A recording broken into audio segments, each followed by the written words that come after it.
मैंने अपना कैरियर इस फील्ड में 2000 में स्टार्ट किया। बड़ी मुश्किल से इसमें गुजारा होता था। 2005 में मैंने अपना बिजनेस स्टार्ट किया। ग्लोबल रिसेशन की वजह से मार्केट लगभग 60% डाउन हो गया। 2009 में एक नया रेगुलेशन आया, हमारे इनकम में बड़ा इम्पैक्ट पड़ा। 2018 में भी एक म्यूचुअल फंड में नया टैक्सेशन का रूल आया। कोविड में फिर से मार्केट 40% डाउन। इस सब के बावजूद कभी उस एसआईपी को मैंने बंद नहीं किया। मैं फाइनेंशियल फ्रीडम के काफी नजदीक हूँ। दोस्तों नमस्कार, मेरा नाम मनोज पांडे है। मैं एक सर्टिफाइड फाइनेंशियल प्लानर हूँ और इस फील्ड में लगभग 25 साल से एक्टिव हूँ। आज मैं आपको अपना बैकग्राउंड बताना चाहूंगा।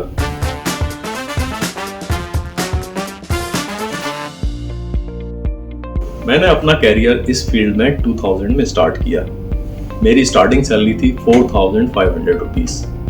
अब ये कोई 80s की बात नहीं है कि 4500 एक अच्छा अमाउंट था। 2000 में 4500 एक चैलेंजिंग अमाउंट था और बड़ी मुश्किल से इसमें गुजारा होता था। खैर, काम चलता रहा। 2003 में मैंने एक दूसरा वेंचर ज्वाइन किया और यहाँ पर मेरी इनकम थी 10,000 रुपीज पर मंथ। इसके बाद 2005 में मैंने अपना बिजनेस स्टार्ट किया और अपने वेंचर से मैंने 20,000 रुपीज पर मंथ इनकम लेना स्टार्ट किया। 20,000 रुपीज पर मंथ भी एक स्मॉल अमाउंट था क्योंकि तब तक मेरी मैरिज हो चुकी थी और एक यंग फैमिली को सपोर्ट करने की भी जिम्मेदारी थी। 2006 में मार्केट में लगभग 20% का डाउनफॉल आया। चलिए, उसके बाद में मार्केट रिकवर हो गया, लेकिन एक बड़ा डाउनफॉल 2008 में आया जब ग्लोबल रिसेशन की वजह से मार्केट लगभग 60% डाउन हो गया। 21,000 सेंसेक्स गिरकर 8,000 पर आ गया। हमारी इनकम मार्केट पर डिपेंड करती है, तो हमारी इनकम भी आधी रह गई और इस बिजनेस में बने रहना काफी चैलेंजिंग हो गया। खैर, किसी तरीके से अपने आप को संभाला। 2009 तक मार्केट में एक स्मार्ट रिकवरी आ गई। मार्केट लगभग अपने पुराने लेवल पर पहुंच गया, लेकिन 2009 में एक नया रेगुलेशन आया हमारे बिजनेस से रिलेटेड। उससे हमारे इनकम में बड़ा इम्पैक्ट पड़ा और अगेन हमारे लिए थोड़ा सा मुश्किल होने लगा। उसके बाद के साल भी थोड़े चैलेंजिंग ही चले। कुछ साल अच्छे थे मार्केट के लिए, कुछ साल ठीक नहीं थे। इसके बाद 2014 में मार्केट में रिकवरी आई, लेकिन तभी हमारी इनकम पर सर्विस टैक्स लगा दिया गया। मतलब उस समय हम 15% सर्विस टैक्स, जो अब जीएसटी हो गया है, अब हमें 18% देना होता है, तो वो हमारी इनकम में इम्पैक्ट आ गया। उसके बाद 2018 में भी एक म्यूचुअल फंड में नया टैक्सेशन का रूल आया और म्यूचुअल फंड थोड़े कम अट्रैक्टिव हो गए। और 2020 में तो आप जानते ही हैं कि कोविड आ गया। कोविड में फिर से मार्केट 40% डाउन और हमारी इनकम उस लेवल में भी 50% का डाउनफॉल हो गया। मैं ये सारी बातें आपको इसलिए बता रहा हूं क्योंकि किसी भी बिजनेस की तरह हमारे बिजनेस में भी लगातार अप एंड डाउन होते रहे। इनकम के लिए बड़ा चैलेंजिंग पीरियड था, लेकिन इस सब के बावजूद एक चीज जो मैंने कंटिन्यू रखी वो थी अपनी एसआईपी। मैंने अपनी स्मॉल एसआईपी से स्टार्ट किया, उस एसआईपी को मैं बढ़ाता गया, कभी उस एसआईपी को मैंने बंद नहीं किया।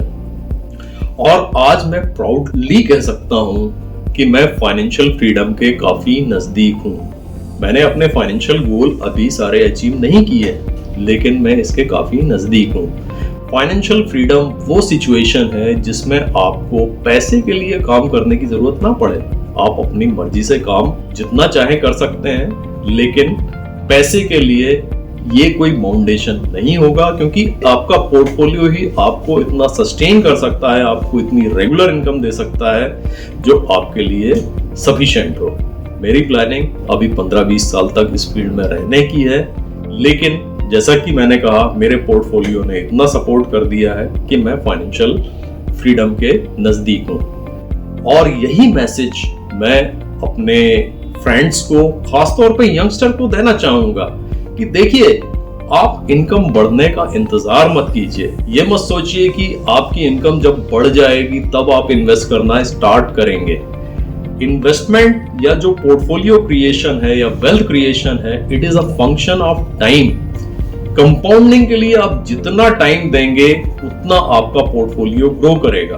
बस आपको ये करना है कि आप अपने इन्वेस्टमेंट को लगातार चलाते रहें। इन्वेस्टमेंट को आप एक तरीके से लाइफ लॉन्ग हैबिट बना लें, जिसको आपको कभी स्टॉप नहीं करना है। देखिए, पैसे से पैसा बनता है, ये बात तो सही है, लेकिन पैसे के लिए आपको बहुत बड़े अमाउंट की जरूरत नहीं है। आप छोटे अमाउंट से भी स्टार्ट करें और उस अमाउंट को आप टाइम दें, सफिशिएंट टाइम देंगे तो कंपाउंडिंग बाकी काम वो खुद ही कर लेगा। तो दोस्तों, इन्वेस्टमेंट आप अपना स्टार्ट करें। यंगस्टर तो खास तौर पे आप अपना जैसे ही फर्स्ट जॉब अपना स्टार्ट करते हैं, आप ये निश्चय करें कि आप कम से कम 10-20% अपनी सेविंग करेंगे और उसको इन्वेस्ट करेंगे। आइडियली तो 25-30% आपको अपनी सेविंग इन्वेस्ट करना चाहिए, लेकिन यदि थोड़ा मुश्किल भी है तो कम से कम आप स्टार्ट करें। उससे दो फायदे होंगे, एक तो इन्वेस्टमेंट की आपकी हैबिट पड़ जाएगी और दूसरा, जितना ज्यादा आप टाइम देंगे उतना ज्यादा कंपाउंडिंग अपना असर दिखाएगा। तो दोस्तों, मेरा यही आपसे मैसेज है। इस वीडियो को देखने के लिए बहुत बहुत धन्यवाद। आप हमारे वीडियो को लाइक करें, चैनल को सब्सक्राइब करें और अपने फ्रेंड्स को ये वीडियोस फॉरवर्ड भी करें, ताकि हम एक वेल अवेयर और well informed society of investor develop कर सकें। बहुत बहुत धन्यवाद। नमस्कार।